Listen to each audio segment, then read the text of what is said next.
The story of Pocahontas is often romanticized by Disney, but in reality, it is a tragic one.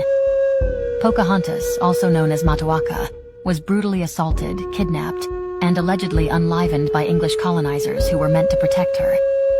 John Smith, who is portrayed as her love interest in the Disney version, actually came to her village when she was only 9 or 10 years old, while he was 27 years old. The two were never romantically involved, and John Smith was feared by many indigenous children in the area he was in. The early 1600s were a dangerous time for tribes near Werowocomoco, including Pocahontas's tribe, as English colonizers began sexually assaulting indigenous girls and targeting women and young children.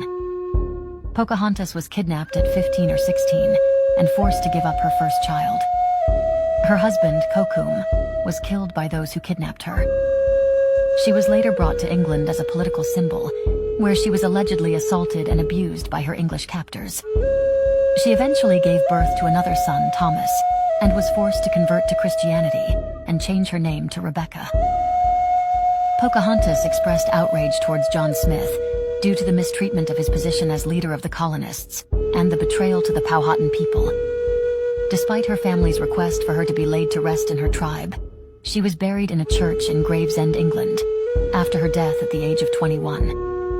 Her father died less than a year later from grief. The portrayal of Pocahontas by Disney is problematic because it inaccurately portrays her life and sugarcoats the trauma indigenous peoples faced through colonization.